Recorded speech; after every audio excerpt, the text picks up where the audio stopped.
Welcome to the Marine Corps Suicide Prevention Podcast, where we think about and talk about the health issue of death by suicide, and where we address the physical, mental, spiritual, and social components of death by suicide prevention.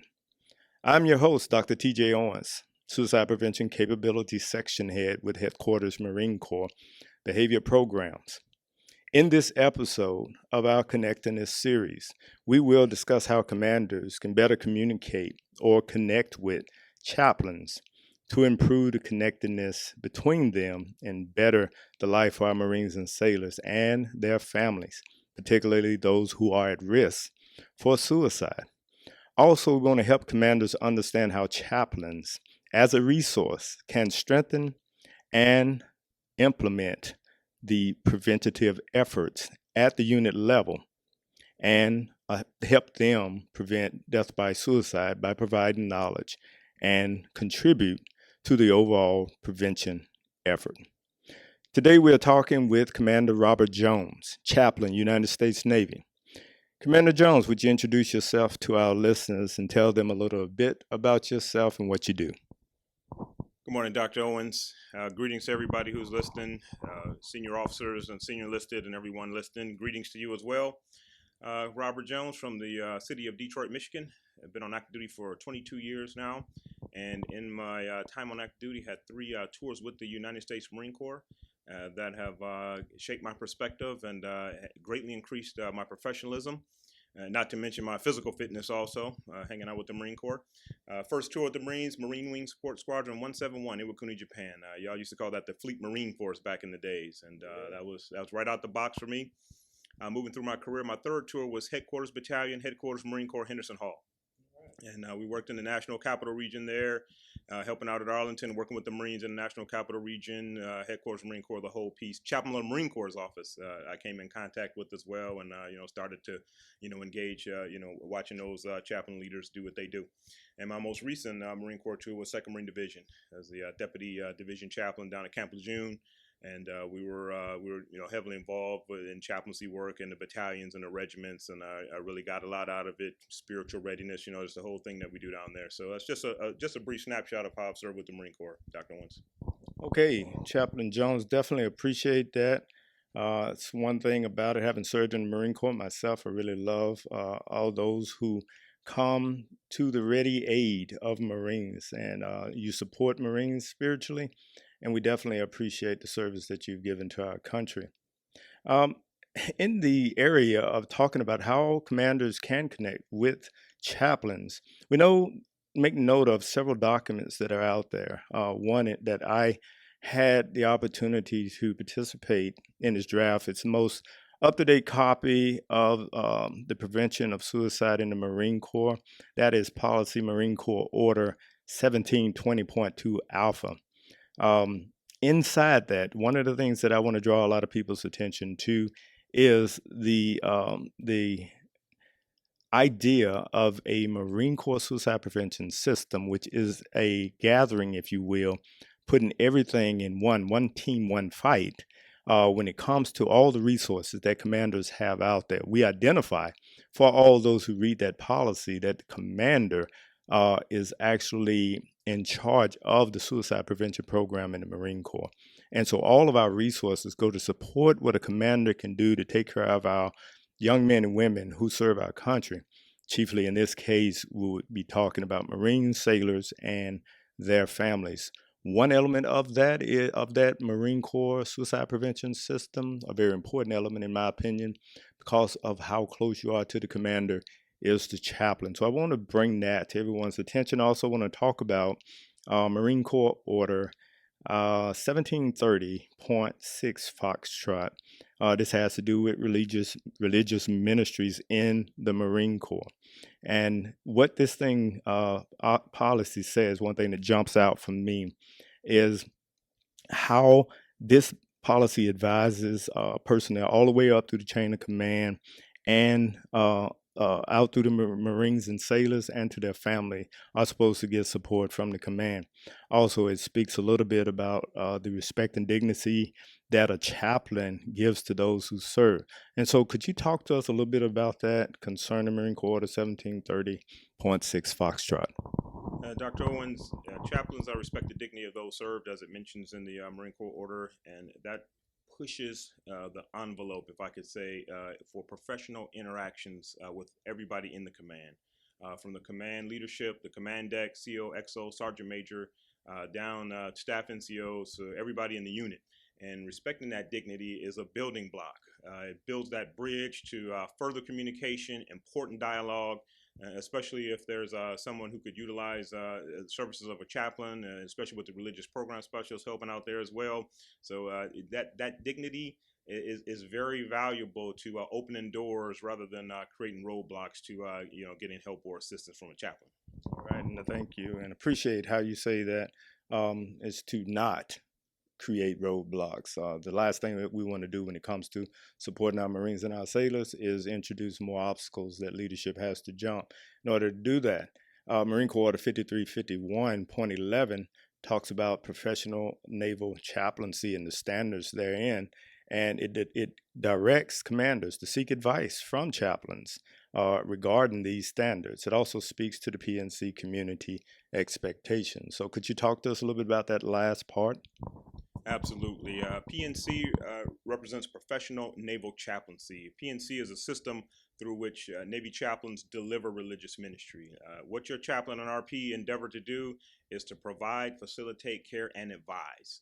And within those expectations, each commander already has a subject matter expert in those areas to bring a different, shall we say, viewpoint, a different thought to what's going on, but not outside the thinking of the mission.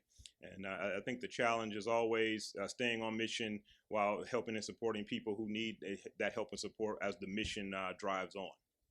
All right, thank you for that. You know, you speak a lot about leadership and how, mission accomplishment. And sometimes there are those who get confused about what a chaplain does and how it does not necessarily affect, sending rounds down range and defending our country. And so it's good to have a leader that is able to make that mental connection. And our current commandant does just that. In his guidance, he says that leaders must ensure that Marines are well led. And that is in the area of physical, emotional, spiritual, therefore mental health as well. And so could you speak to that a little bit? I really like the phrase in the one paragraph, taking care of Marines. I will be brutally honest with you, Dr. Owens. That phrase leaves no ambiguity. We put energy into caring for all when it's needed most, whether it's the time it occurs is convenient or inopportune. The bottom line is help is provided, care goes on, and it's a team effort. I've seen staff NCOs who will climb every mountain, run through every valley to make sure their Marines have what they have. Leaders doing the same thing as a team effort to support their Marines and sailors. And that chaplain and RP is going to be right there in the game, available on deck, ready to support as well. And that team effort, I think, makes the difference. That's right. Thank you, Chaplain Jones. In addition to our commandant's guidance, and this is something that is squarely in your lane because the Department of the Navy has a strategy, actually, a strategic plan for religious ministry, and this covers down on the Marine Corps and the Navy as well. But I'm just going to open it up for you to talk at length, if you would like, about that particular strategy. Be glad to. The Strategic Plan for Religious Ministry is a very serious document that the Chaplain Corps and the RP community we really stand on this piece of gear. And one of the phrases that I think speaks to what we're discussing, sir, is preparedness to adapt to changing circumstances. One of the things that the Chief of Chaplains and Chaplain Marine Corps and leadership and the Chaplain Corps wants to do is operationalize religious ministry. And my colleagues out there, I believe we've done just that. And circumstances change rapidly. Our world, it changes from day to day, from noon to night. Anything can happen, and we have to be prepared to adapt to that. And providing providing support for someone who needs, who may be struggling in the area of ideation or gesture or attempts in the realm of suicide, that Chaplain RP has got to be prepared to provide that support in any climate, any place, in my mind, anywhere on planet Earth. Thank you so much for explaining that to us. It's good to know that Chaplaincy Corps has a strategy when it comes to that. And I believe that strategy totally pours right into the stream of the connectivity that we're trying to encourage when it comes to the relationship between commanders and their chaplaincy, and just the overall way that commanders are able to access the resources found in the Marine Corps suicide prevention system. This has been part one of a two-part series concerning the connectivity between chaplains and commanders. At this time, we're going to break and we'll come back with the second part.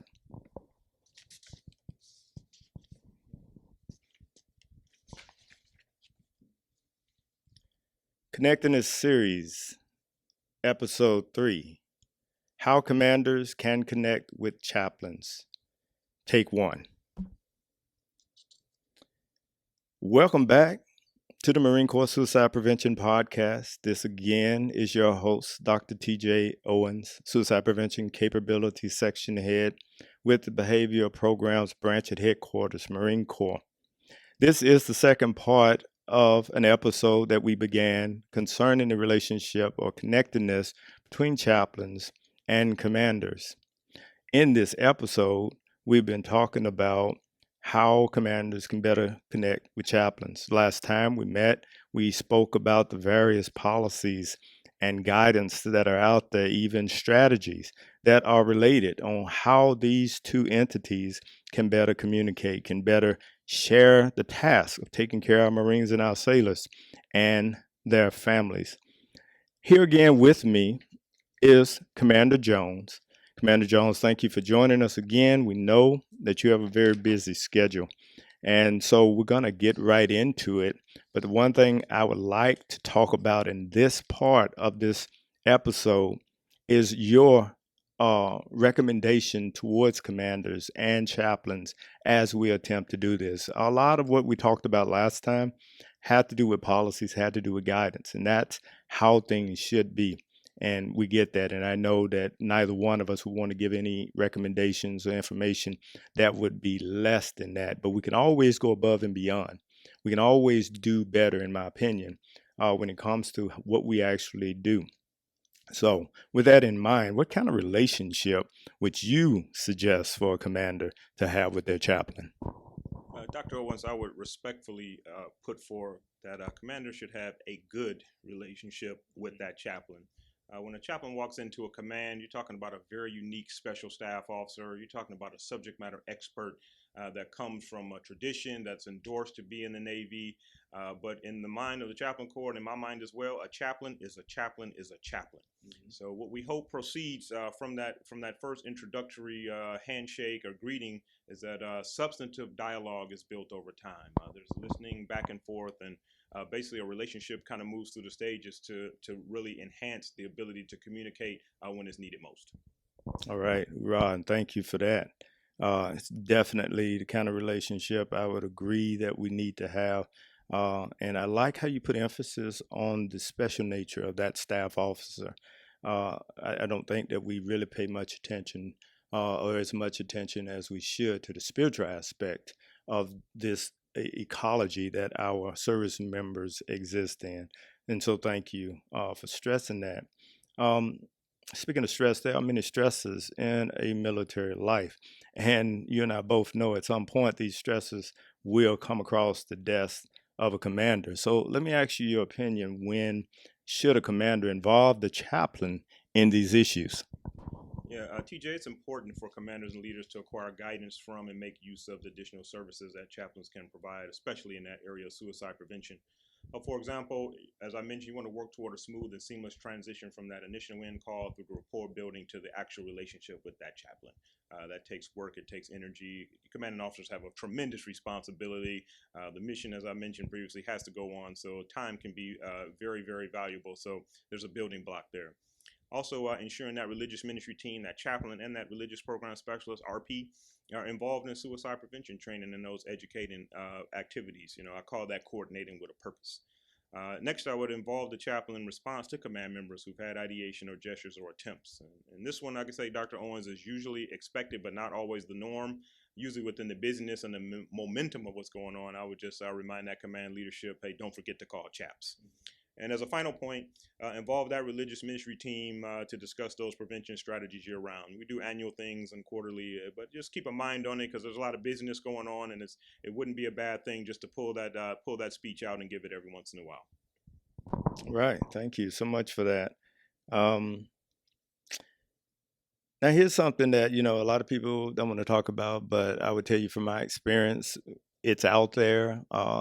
Nothing against any element of this triad that I'm about to talk about, but it comes to providers, healthcare providers, commanders, and then chaplaincy. There seems to be somewhat of a competition, or if not a competition, at least a misunderstanding about each side of that triangle, if you will, as far as who has the best interests of our sailors and Marines, and who is responsible for what. Now, responsibility is easy; is right there in your job description. It's right there in the policies that govern it.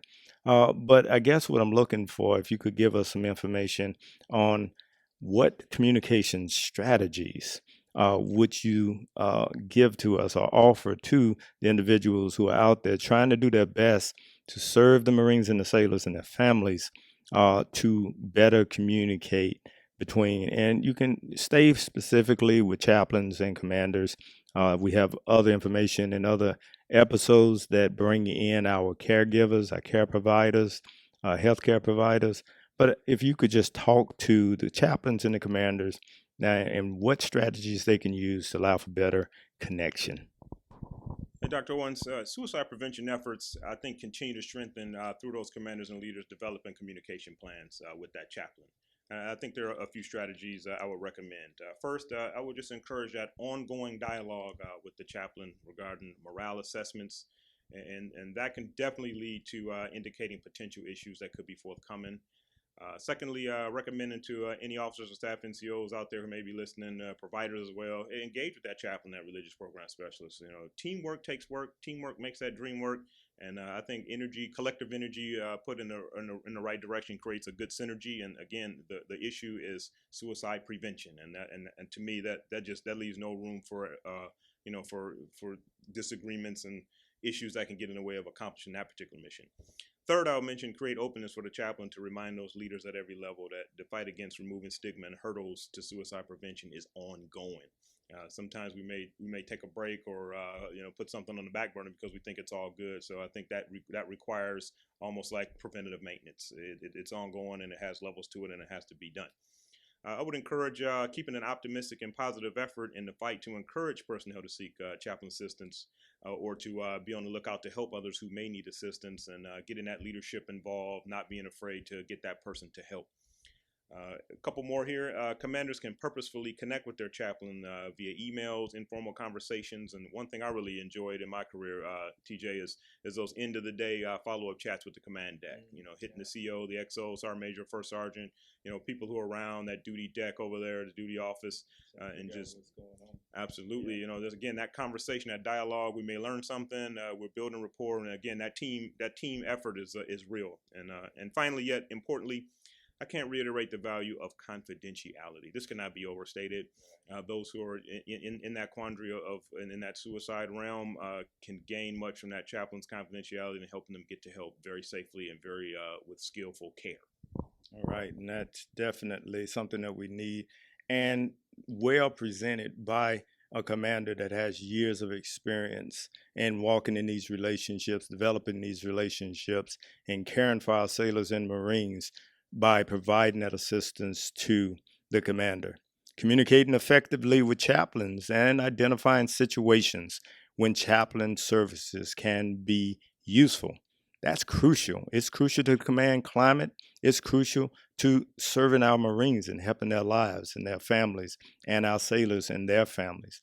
Commanders must be aware of how critical this relationship is. Commander Jones, sir, I just want to thank you for taking your time out of your schedule again. I can't thank you enough. I know it's very busy, and we love the fact that you're there. You're on the front lines. You're taking care of our service members, and we appreciate that.